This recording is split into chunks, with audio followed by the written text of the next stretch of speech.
Hey everybody, welcome to Trading Capital's exclusive analysis. Today is currently Monday, September 18th, and with another trading session in the books, the overall S&P 500 finished just slightly positive, up 26 cents, 8.6% on the trading day. Now, what's interesting about the S&P 500 here is you did have the majority of the sectors down.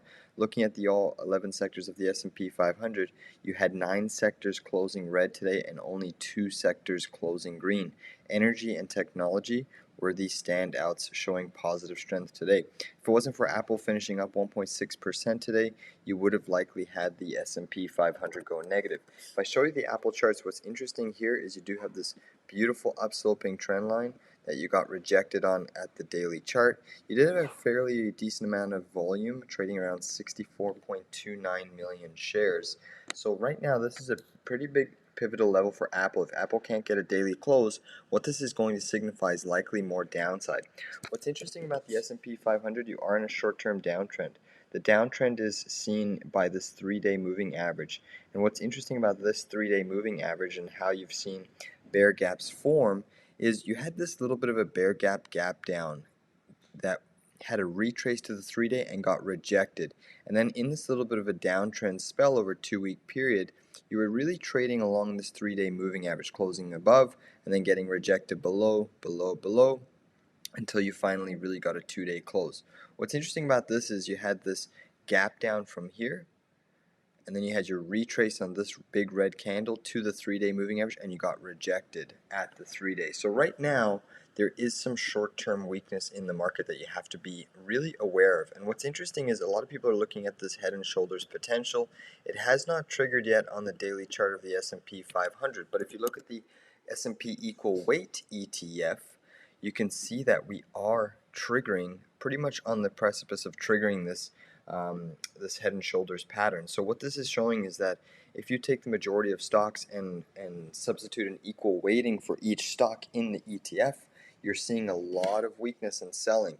Look at the discrepancy between the equal weight ETF hugging that 200 daily moving average, and then look at the S&P 500, the SPY, way above the overall daily 200 moving average, which just shows you how powerful the mega cap stocks weighting have been in this particular ETF. All right, let's move along to the next chart because the IWM is certainly interesting, hanging on by a thread. You did see that volume gap down, bear gap that was opened last Thursday on September 14th. You have seen a couple consecutive days of heavy volume, and today we're basically on the neckline.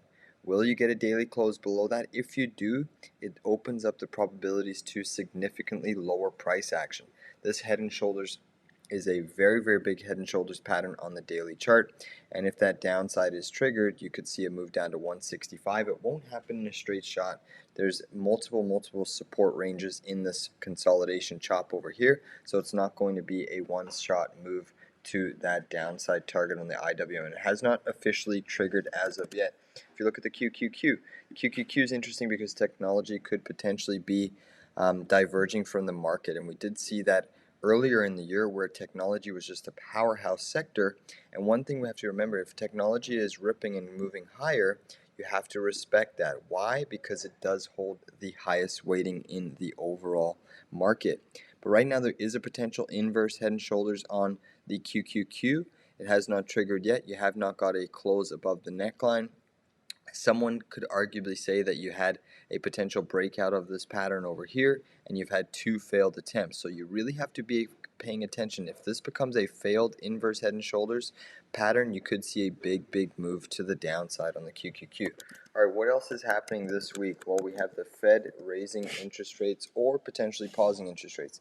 The market consensus is for a 1% chance that they're going to raise rates. Now, the consensus for the ECB was to also pause rates, and they surprised the market and raised rates a few days ago. So, well, is the Fed going to come out and shock the market as well with a potential raise? Time will tell. I really think it's going to come down to the data that we get tomorrow. The housing starts, the building permits, and then the Canadian Core Consumer Price Index, the CPI, comes out. If that CPI number comes is hotter in Canada than expected, you could maybe see a more hawkish Fed, and they could surprise the market with a raise, just like the European Central Bank did a couple days ago. What was interesting in the 2-year yield, you had that big spike yesterday in the overnight futures, and it looks like some banking intervention was done. some bonds were bought to suppress the interest rates in the near term. Let me be clear, this is a very, very strong technical uptrend in the overall yield market that likely is going to head higher. Let's look at the 10-year yield, shall we? 10-year yield also had that little bit of a big spike on watch for a technical breakout. It's interesting to see that the 10-year yield is trading at the high levels despite the CPI inflation reading only 3.7%. The last time it was here, trading in October of 2022, you saw the inflation at 7.7%. So really, why are yields this high when inflation is roughly, cut in half from that October 2022 high?